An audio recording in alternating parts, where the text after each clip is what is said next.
तो दोस्तों स्वागत है आपका हमारे YouTube चैनल में। तो इससे पहले वीडियो में हमने बौद्ध धर्म के बारे में पढ़ा, उससे पहले हमने जैन धर्म के बारे में पढ़ा। तो आज उसी से रिलेटेड टॉपिक है शैव धर्म, वैष्णव धर्म, मुस्लिम धर्म, ईसाई धर्म और पारसी धर्म। तो जब हमारे देश में यहाँ पर जैन धर्म का उदय हुआ, उसका प्रचार प्रसार होने लग गया, फिर बौद्ध धर्म का उदय हुआ, उसकी स्थापना जब की गई, उसका प्रसार प्रसार किया गया। ऐसे ही बहुत सारे धर्मों का यहाँ पर क्या हो गया, उदय होने लग गया। और जिसका जो भी उसके समर्थक हुआ करते थे वो क्या करने लग गए, उनका प्रचार प्रसार करने लग गए। तो उसी से रिलेटेड टॉपिक है आज शैव धर्म। तो शैव धर्म में भगवान शिव की पूजा करने वालों को क्या कहा गया, शैव कहा गया। ठीक है, तो शैव धर्म वाले जो भगवान शिव से संबंधित होते थे, जो भगवान शिव को मानते थे, उन्हें क्या कहा गया, शैव धर्म वाले कहा गया। ठीक है, तो जो शैव धर्म वाले थे उन्हें शिव से संबंधित होते थे।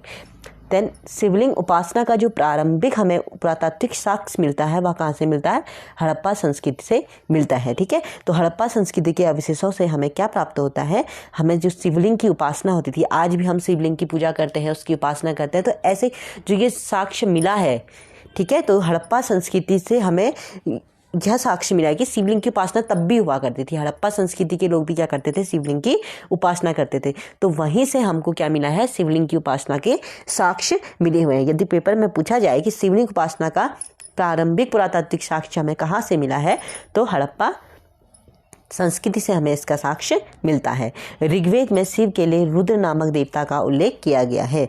तो ऋग्वेद में शिव के लिए किस देवता का उल्लेख किया गया है, रुद्र देवता का उल्लेख किया गया है। ठीक है, तो ऋग्वेद में शिव जी को क्या कहा गया है, रुद्र कहा गया है। लिंग पूजा का पहला स्पष्ट वर्णन मत्स्य पुराण में मिलता है। तो यदि पूछा जाए कि लिंग पूजा का पहला स्पष्ट वर्णन कहाँ पर मिलता है, तो लिंग पूजा का पहला स्पष्ट वर्णन मत्स्य पुराण में मिलता है। रुद्र की पत्नी के रूप में किसे पूजा जाता है, तो रुद्र की पत्नी के रूप में पार्वती का नाम मिलता है, जो कहाँ से मिलता है, तैत्तिरई आरण्यक से मिलता है। कहाँ से मिलता है, तैत्तिरई आरण्यक से मिलता है। तैत्तिरीय, ठीक है, तो कहाँ से मिलता है पूछा जाए तो तैत्तिरीय आरण्यक से हमें रुद्र की पत्नी यानी कि शिव की पत्नी का नाम पार्वती के रूप में मिलता है। ठीक है, कहाँ से, तैत्तिरीय आरण्यक से। उसके बाद शिव की पत्नी के सौम्य रूप भी यहाँ पे देखने को मिलते हैं, पद्मा, पार्वती, उमा, गौरी और भैरवी। लेकिन रुद्र की पत्नी के रूप में पार्वती का नाम कहाँ पर देखने को मिलता है, तैत्तिरीय आरण्यक में देखने को मिलता है। ठीक है, देन नेक्स्ट है पाशुपत संप्रदाय।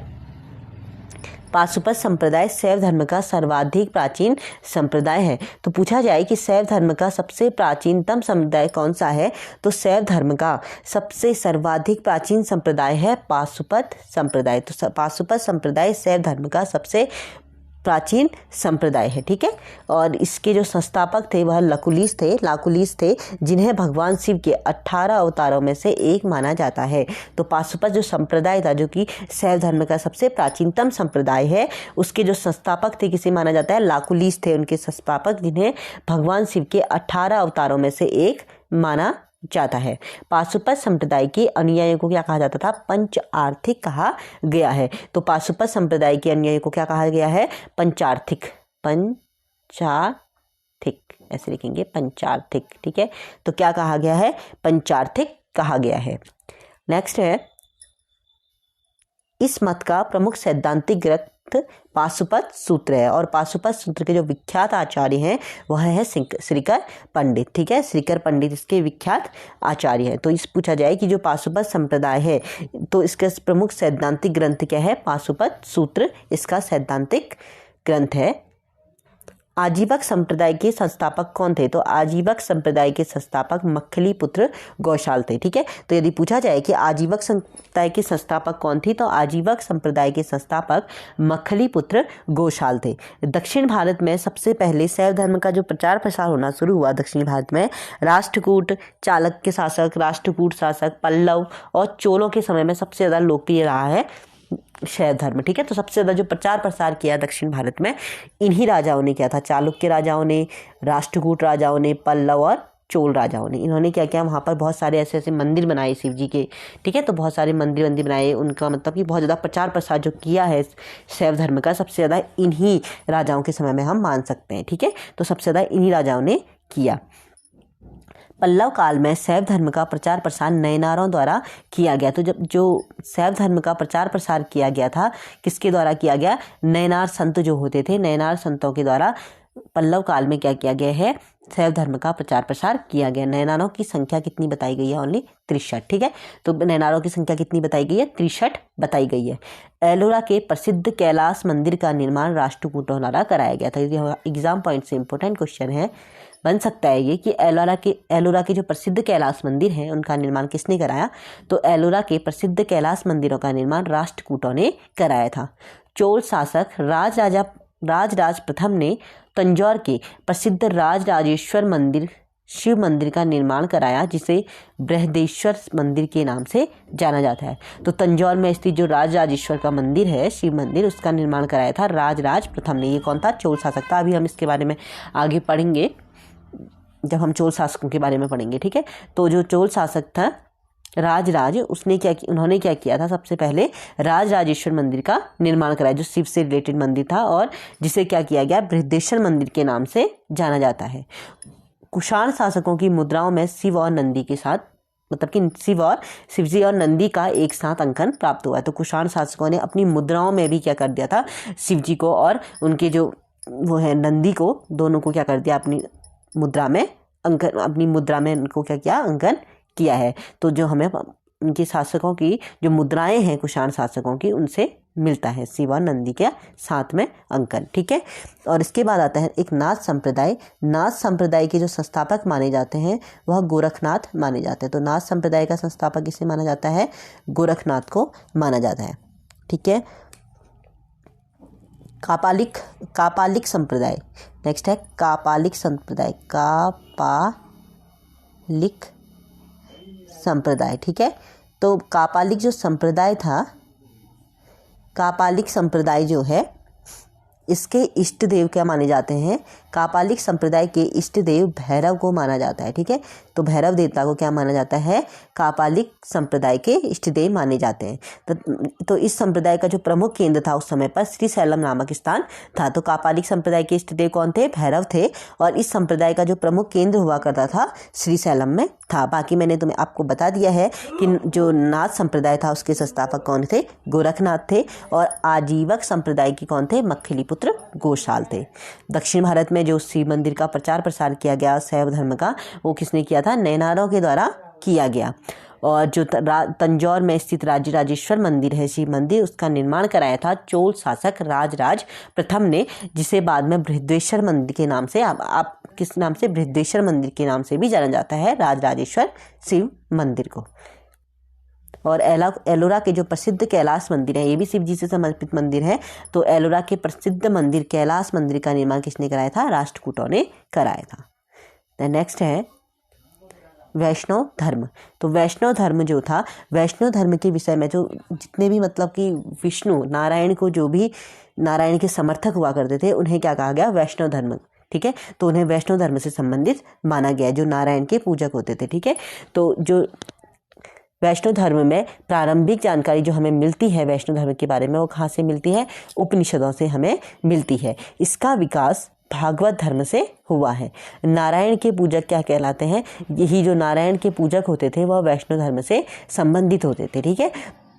और नारायणों के पूजक को मूलतः पंचरात्र कहा गया है। तो क्या कहा गया है, पंचरात्र किन्हें कहा गया है। यदि पूछा जाए कि पंचरात्र किन्हें कहा गया है, तो पंचरात्र वैष्णव धर्म के जो अनुयायी होते थे, जो नारायण के पूजक होते थे, उन्हें पंचरात्र कहा जाता था, ठीक है। नेक्स्ट है वैष्णव धर्म के प्रवर्तक कौन थे, श्री कृष्ण थे, जो कि मथुरा में जिनका निवास स्थान था, ये सभी जानते हैं।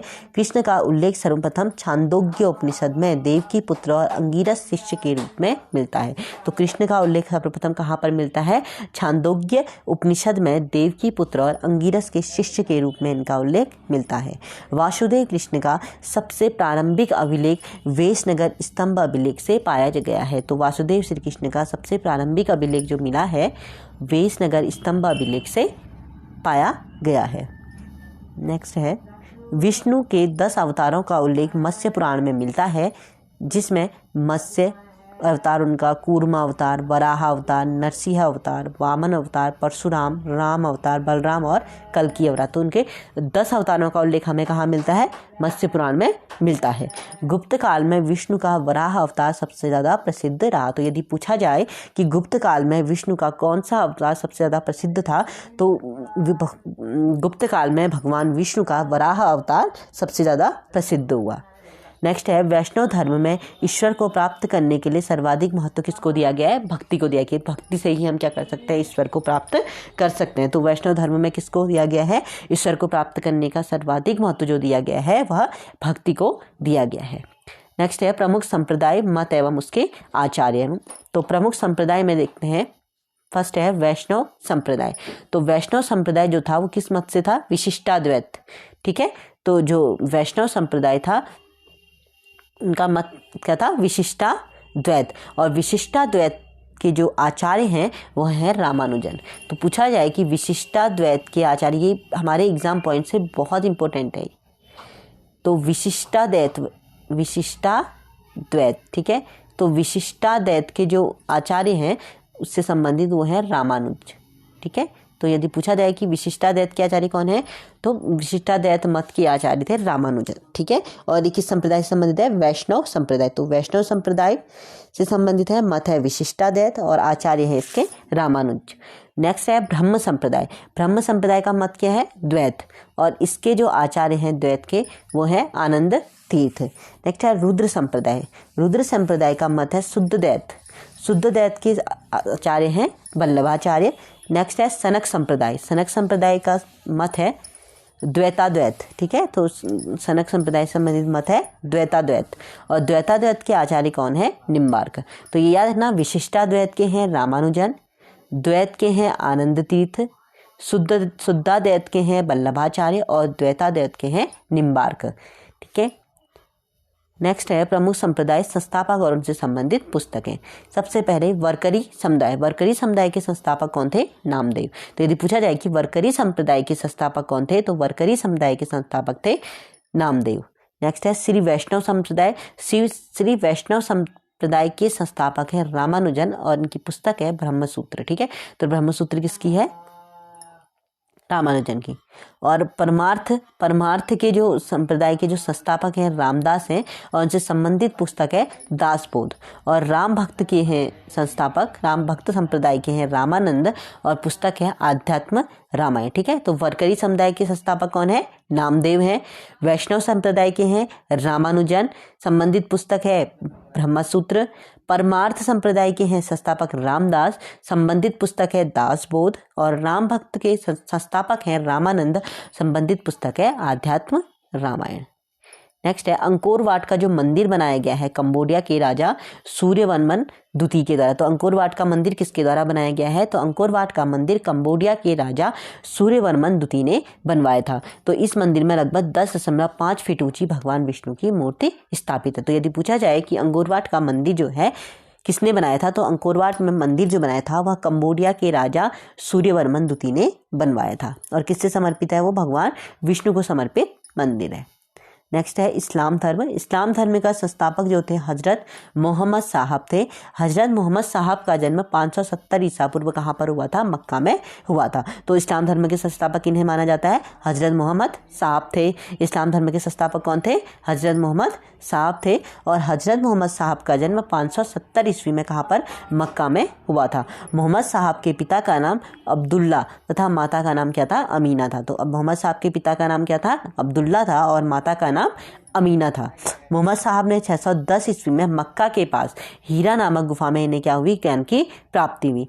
24 सितंबर 622 ईस्वी को पैगंबर के मक्का से मदीना की यात्रा को इस्लाम जगत में क्या कहा जाता है? मुस्लिम संवत या हिजरी संवत के नाम से जाना जाता है। तो 622 ईस्वी को जो पैगंबर के मक्का से मदीना का जो यात्रा की थी उसे इस्लाम जगत में क्या कहा जाता है? मुस्लिम संवत या हिजरी संवत के नाम से जाना जाता है। मोहम्मद साहब का जो विवाह हुआ था वह 25 वर्ष की अवस्था में खदीजा नामक एक विधवा से हुआ था। मोहम्मद साहब की पुत्री का नाम क्या था? फातिमा, और उनके दामाद का नाम अली था। नेक्स्ट है कुरान जो है इस्लाम धर्म का पवित्र ग्रंथ है। पैगंबर मोहम्मद साहब ने कुरान की शिक्षाओं का उपदेश दिया था। हज़रत मोहम्मद साहब की मृत्यु 8 जून 632 ईस्वी में हुई। उन्हें मदीना में दफनाया गया। मोहम्मद साहब की मृत्यु के बाद इस्लाम जो था वह सुन्नी और शिया नामक 2 पंथों में बढ़ गया। ठीक है, तो हज़रत साहब की मृत्यु के बाद इस्लाम कितने भागों में बढ़ गया? 2 भागों में, सुन्नी और शिया। सुन्नी उन्हें कहते हैं जो सुन्ना में विश्वास करते हैं। सुन्ना पैगंबर मोहम्मद साहब की क्या है? कथन तथा उनके कार्यों का विवरण है। तो उनके जो कथन कहे और जो उनके कार्य हैं उनका विवरण है सुन्ना में। शिया जो थे वो अली की शिक्षाओं में विश्वास करते हैं तथा उन्हें मोहम्मद साहब का न्याय सम्मत उत्तराधिकारी मानते हैं। अली कौन थे? अली मोहम्मद साहब के जो दामाद थे उनसे संबंधित है शिया। ठीक है, तो शिया जो थे अली की शिक्षाओं से में विश्वास करते थे तथा उन्हें क्या मानते थे? वो लोग मोहम्मद साहब का न्याय सम्मत उत्तराधिकारी मानते। अली जो थे मोहम्मद साहब के दामाद थे। ठीक, ये सबको पता है। नेक्स्ट है मैं पैगंबर मोहम्मद साहब के उत्तराधिकारी क्या कहलाए? तो पैगंबर मोहम्मद साहब के उत्तराधिकारी खलीफा कहलाए। इस्लाम जगत में खलीफा पद को तुर्की के शासक मुस्तफ़ा कलाम पाशा ने क्या कर दिया? बाद में समाप्त कर दिया। ठीक है, तो जो खलीफा का पद था उसे क्या किया? तुर्की के शासक मुस्तफ़ा कमाल पाशा था जिसने क्या कर दिया? इस पद को ही क्या कर दिया? खलीफा पद को समाप्त कर दिया। इब्न इसाक ने, इब्न ई आधा बौ है और नौ इब्न, ठीक है, इब्न इसाक ने क्या किया? इब्न इसाक ने, इसने इब्न और इसाक, इसाक, ठीक है, ऐसे लिखा जाएगा इब्न इसाक। तो इब्न इसाक ने क्या किया? सर्वप्रथम पैगंबर साहब का जीवन चरित्र लिखा है। तो पूछा जाए कि सबसे पहले पैगंबर साहब का जीवन चरित्र किसने लिखा? तो इब्न इसाक ने पैगंबर साहब का जीवन चरित्र लिखा है। मोहम्मद साहब के जन्मदिन को किस रूप में मनाया जाता है? तो मोहम्मद साहब के जन्मदिन को ईद ए मिलाद उन नबी पर्व के नाम से मनाया जाता है। तो मोहम्मद साहब का जन्मदिन किस पर्व के रूप में मनाया जाता है? ईद ए मिलाद उन नबी पर्व के रूप में मनाया जाता है। भारत में सर्वप्रथम इस्लाम का आगमन अरबों के जरिए हुआ था। ये सभी को पता है। जब 712 ईस्वी में अरबों ने क्या किया? सिंध जीत लिया, सिंध पर आक्रमण किया और सिंध जीत लिया। और वहीं से भारत में क्या हुआ? इस्लामिक धर्म का जो भारत में जो इस्लाम का आगमन हुआ वह इसी अरबों के जरिए हुआ था। ठीक है, जब सिंध पर आक्रमण हुआ था। मक्का की ओर दिशा को क्या कहा जाता है? कीबला कहा जाता है। ठीक है, तो मक्का की ओर जो दिशा होती है उसे क्या कहा जाता है? कीबला कहा जाता है। नेक्स्ट है ईसाई धर्म। ईसाई धर्म का संस्थापक ईसा मसीह को माना जाता है। ठीक है, तो ईसाई धर्म के संस्थापक किसे माना जाता है? ईसा मसीह जो थे ईसाई धर्म के संस्थापक थे। कौन थे? ईसा मसीह ईसाई धर्म के संस्थापक थे। ईसाई धर्म का प्रमुख ग्रंथ है बाइबल। ठीक है, तो बाइबल किस धर्म का प्रमुख ग्रंथ है? ईसाई धर्म का प्रमुख ग्रंथ है बाइबल। ईसा मसीह का जन्म जेरूसलम के निकट बेथलेहम नामक स्थान में हुआ था। तो ईसा मसीह का जन्म कहाँ हुआ था? जेरूसलम के निकट बेथलेहम नामक स्थान में हुआ था। उनके जन्म दिवस को क्रिसमस के रूप में मनाया जाता है। तो ईसा मसीह के जन्म दिवस को क्रिसमस के रूप में मनाया जाता है। इनकी माता का नाम मेरी और पिता का नाम जोसेफ था। ठीक है, तो जो ईसा मसीह थे उनकी माता का नाम क्या था? मेरी था और पिता का नाम जोसेफ था। ईसा मसीह ने अपने जीवन के 30 वर्ष एक बड़ई के रूप में बेथलेहम के निकट नाजरेथ में बिताए थे। ईसा मसीह के प्रथम 2 शिष्य थे, एंड्रूस एवं पीटर। ठीक है, तो ईसा मसीह के कितने शिष्य थे? 2 शिष्य, एंड्रूस और दूसरा पीटर। ईसा मसीह को सूली पर रोमन गवर्नर पोर्टियस ने चढ़ाया था। तो यदि पूछा जाए कि ईसा मसीह को किसने सूली पर चढ़ाया था, तो रोमन गवर्नर था पॉन्टियस। ठीक है, पॉन्टियस ने क्या किया था? इन्हें सूली पर चढ़ाया था। 36 ईसा पूर्व ईस्वी में इन्हें सूली पर चढ़ाया गया। नेक्स्ट है ईसा मसीह जो थे, ये 36 ईस्वी नहीं है, 33 ईस्वी होगा। ठीक है, तो ये क्या है? 33 ईस्वी में इन्हें क्या किया गया था? सूली पर चढ़ाया गया था। थोड़ा ये टाइपिंग मिस्टेक हो गई, सॉरी इसके लिए। यहाँ पे क्या है? 33 ईस्वी में इनको क्या किया गया? सूली पर चढ़ाया गया। और इनको सूली पर किसने चढ़ाया था? रोमन गवर्नर पॉन्टियस ने इन्हें क्या किया था? सूली पर चढ़ाया था। और कब? 33 ईस्वी को इन्हें सूली पर चढ़ाया गया। ईसा जो थे वो त्रित्व में विश्वास रखते थे। त्रित्व मतलब ईश्वर पिता, ईश्वर पुत्र और ईश्वर पवित्र आत्मा, ईश्वर पिता, ईश्वर पुत्र और ईश्वर पवित्र आत्मा। तो ईसा क्या करते थे? त्रित्व पर विश्वास रखते थे। नेक्स्ट है 12वीं सदी में फ्रांस के आरंभिक भवनों की तुलना में 12वीं शताब्दी में क्या किया गया? फ्रांस में जो थे भवनों की तुलना में अधिक ऊंचे और हल्के चर्चों का क्या होने लग गया? वहाँ पर निर्माण कार्य प्रारंभ हुआ, मतलब कि बड़े बड़े क्या बनाए गए? चर्चों का निर्माण हुआ। वास्तुकला की यह शैली गॉथिक नाम से जानी जाती है। तो जहाँ पे जो चर्च बनाए गए वो गॉथिक शैली में बनाए गए थे।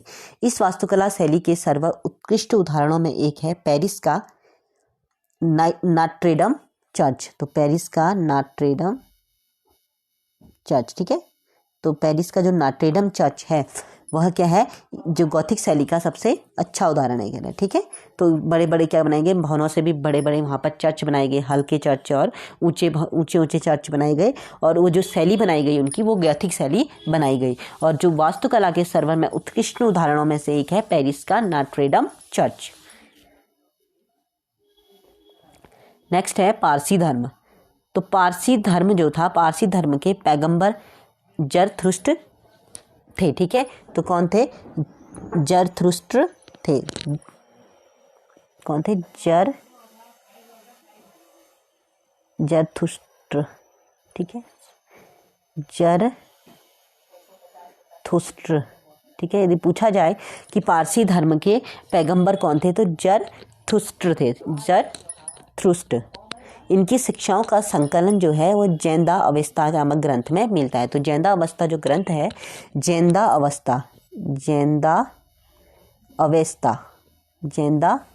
अवेस्ता जो ग्रंथ है वह किससे संबंधित है? तो जैनदा अवेस्ता ग्रंथ जो है वह पारसी धर्म से संबंधित है, जो पारसियों का धार्मिक ग्रंथ है। तो जैनदा अवेस्ता का संबंध किससे है? पारसी धर्म से संबंधित एक ग्रंथ है, ठीक है। इनका धार्मिक ग्रंथ है जैनदा अवेस्ता। इसे इनकी जो मूल शिक्षा का सूत्र क्या है? इनकी मूल शिक्षा का सूत्र है सद्विचार, सद्वचन और सत्कार्य, ठीक है। तो जो पारसी धर्म से की जो मूल शिक्षा का सूत्र है वह है सद्विचार, सद्वचन और सत्कार्य। इनके अनुयायी एक ईश्वर को मानते हैं, जिन्हें क्या कहते हैं? अहुर, ठीक है।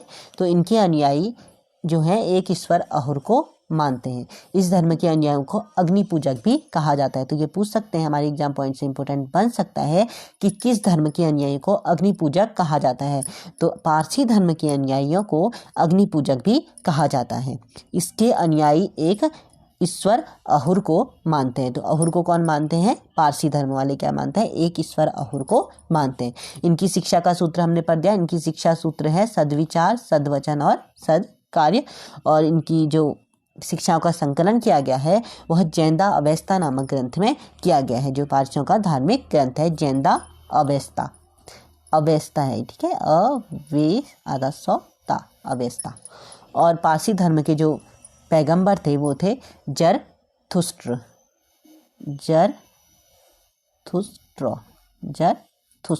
ठीक है। तो आज के लिए इस वीडियो में इतना ही। तो नेक्स्ट वीडियो लेके आएंगे हम मगध राज्य का उत्कर्ष।